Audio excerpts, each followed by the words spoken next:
헌병에서 제일 높은 사람은 별 2개가 없어요. 그리고 군대 병사들에게 식량을 제공하는 부서는 아무리 잘해도 별 3개까지 가요. 삼성장군 대단하죠. 그런데 우리가 보통 전략기획국장 이러면 국장부터 좀 낮게 생각하잖아요. 그런데 육군본부의 편제하에, 국방부의 편제하에 전략기획국장이 별 3개. 그러니까 스트래티지 아시죠? 스트래티지. 그러니까 스트래티지스트. 이 사람이 바로 오늘 성경에 나오는 모사하고 조금 가깝다고 볼 수 있겠습니다. 그래서 전략기획국의 제일 높은 사람이 별 3시예요. 삼성장군이 굉장하죠.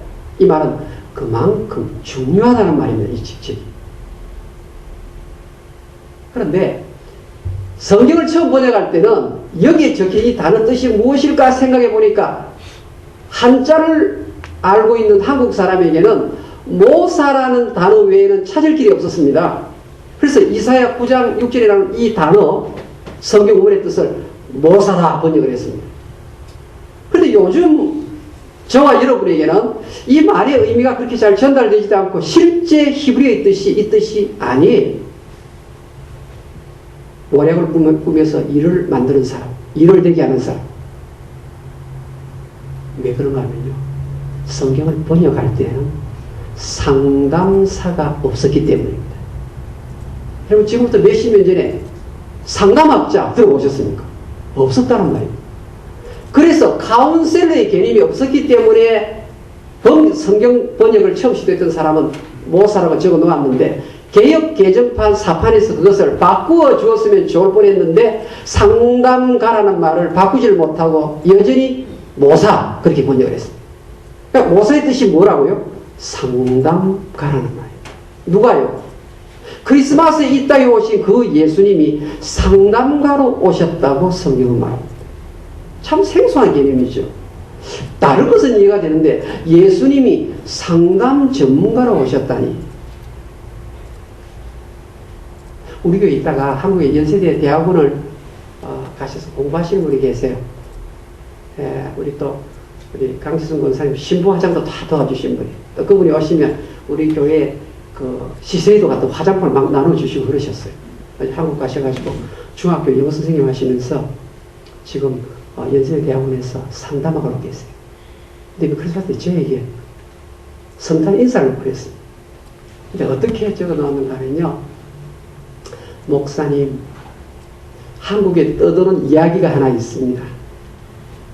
한꺼번에 망하려면 주식 투자를 하고 서서히 망하고 싶으면 상담사가 되라. 그런 말이 있어요.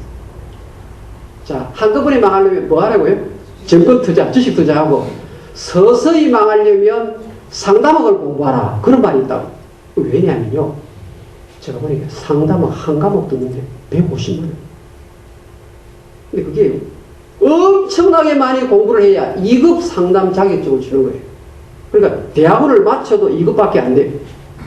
그러니까 지금 목사님 내가 지금 2주 동안 인텐시브 또 학생들 가르쳐가지고 돈 버는 대로 전부 다 갖다 넣어야 됩니다.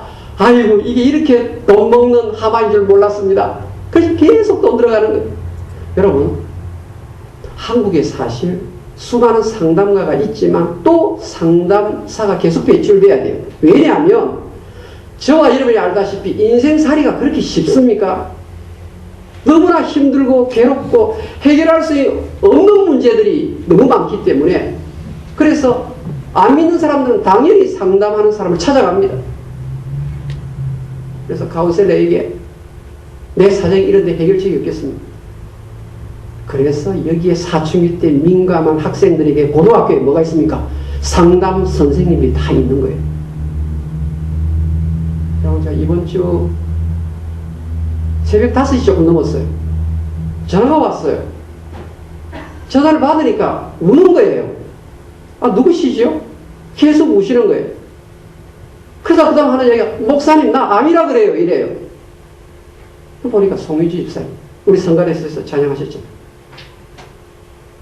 나 이제 40대 초반인데 1차 병원 결과가 그렇게 나오고 2차 닥터가 1차 결론과 맞는 것 같습니다. 그 말을 했어요. 그래서 어제 11시 비행기로 한국으로 돌아갔습니다. 5시 반부터 울면서 해서 6시 반, 7시 반, 8시 반, 사실은요, 11시 반까지 제가 아무것도 못했습니다. 그런데 제가 이 목사로서요, 그 송희생을 도와야 되겠는데, 목사인데도 도울 길이 없는 거예요. 좀 어떻게 좀 이래 뭐, 인간이 할 수 있는 말을 다 한다 할지라도, 그것이 무슨 송희 집사님에게 위로가 되겠어요. 교통사고 나서 피검사를 했는데, 닥터가 그렇게 얘기합니다.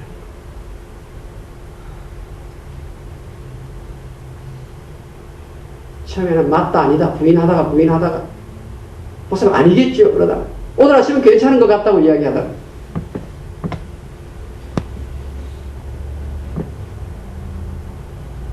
여러분, 목사님 2년이 지났다고 그래요.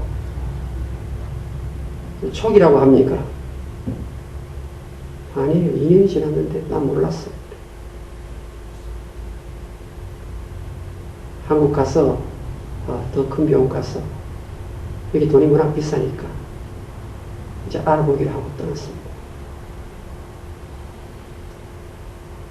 이 애 셋이 있는데 어떻게 하면 좋아요? 큰딸 지금 이제 아직 졸업 안 했는데 큰애 남겨놓고 둘 데리고 떠났습니다. 미국에 다시 돌아올 수 있도록 하기 위해서 제가 교수로서 여러 가지 서류를 작성해서 그날 밤 8시에 또 만났습니다. 정말 왔다 갔다 합니다. 천국과 지옥을. 여러분, 이 좀 어떻게 상담학이 발전이 되고 이 상담학에 대한 내용도 배우면서 목회 상담학이라는 과목에 목사 되는 과정이 들어있습니다. 그리고 학기마다 목회 상담학을 공부하는 전도사님이 많이 계세요. 근데 막상 현실에 부딪히니까 해결할 방도가 없다는 거예요. 기도합시다. 그것밖에 안 돼요. 그래서 이 땅에 예수님이 오신 겁니다. 진짜 상담학을 아무리 연구하고 상담사가 수천 명이 배출한다 할지라도 문제를 조금은 해결할 수 있겠지만 궁극적으로 문제를 해결할 수 없기 때문에 크리스마스 시즌에 예수님이 이 땅에 오신 것입니다. 이 예수님이 어떤 분이에요? 내가 너를 지었노라. 내가 너를 만들었노라. 나의 심장의 이 박동, 이 수를 누가 조정하십니까? 하나님이 조정하시는 거예요. 내 심장이 1분에 몇 분을 뛰는지 아시는 분은 나를 만드신 주님밖에 없습니다.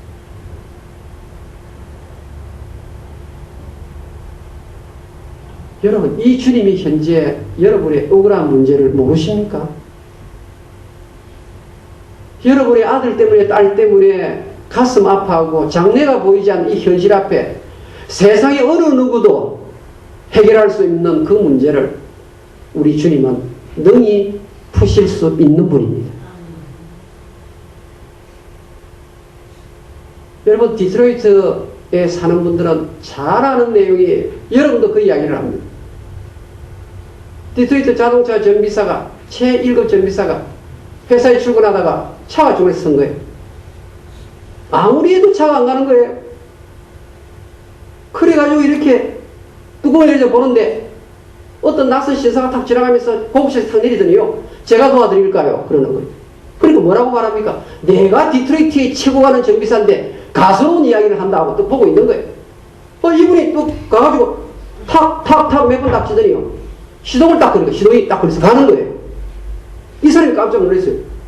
누구십니까? 명함 한 장을 딱 주는 거니까 자동차를 만든 헨리 포드예요. 사람 여러분, 우리 인생의 모든 문제, 어느 세상의 상담가도 풀 수 없는 그 문제를 나를 지으신 그 주님이 알고 계시고 풀어주십니다. 요한복음 15장 15절에 예수님이 뭐라고 말씀합니까? 나는 너의 친구니라. 나는 너의 친구입니다. 여러분, 이 세상 친구는 배신을 합니다. 내가 찰떡같이 믿었던 남편도 배신하고 부인도 배신하고 자식도 배신합니다. 뭐 텔레트 소송 보니까 뭐 어머니하고 딸하고 굉장한 소송 전쟁이 붙었더라고요. 그런데 어제나 오늘이나 동일하게 여전히 내 편이 되시고 내 가까이에서 참 친구가 되시는 분, 그분이 바로 모사이신 예수님이십니다. 사랑하는 여러분, 우리 예수님께서 이렇게 말씀합니다. 내가 고아와 같이 너희를 버려두지 아니하고 너희에게로 올 것이니라. 요한복음 14장 18절. 내가 내 곁에 있을 것이다. 함께 있을 것이다. 이 세상 끝날까지 내가 너희와 항상 함께 있을 것이라고 약속하셨습니다.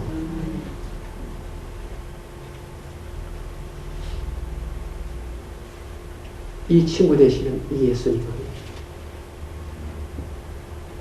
우리의 죄를 용서하실 수 있는 유일한 상담가이십니다.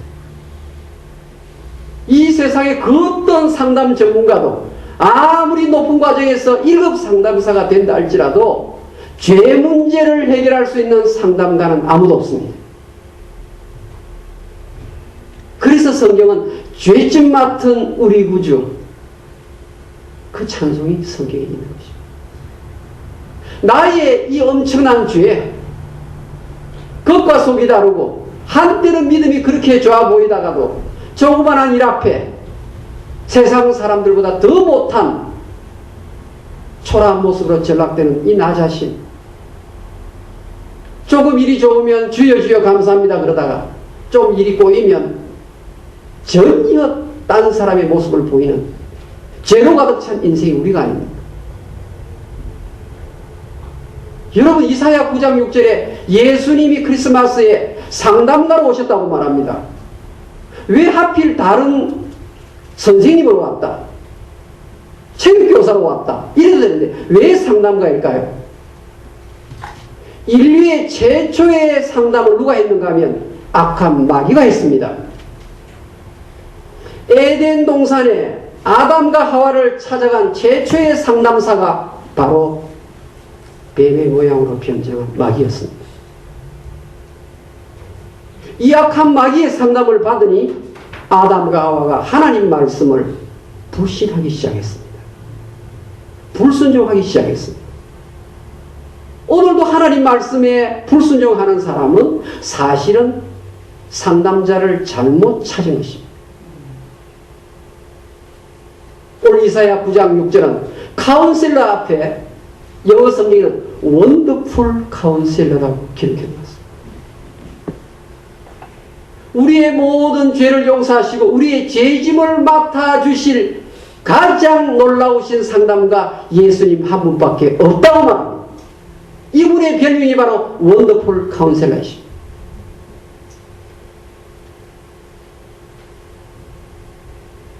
이제 이틀 남은 2013년 원더풀 카운셀러, 모사이신 주님, 내 친구 되시는 우리 주님, 나의 죄짐을 맡으시고 나의 모든 죄를 용서하시고 이 세상 끝날 때까지 나와 동행하시는 그 주님 손잡고 푸른 초장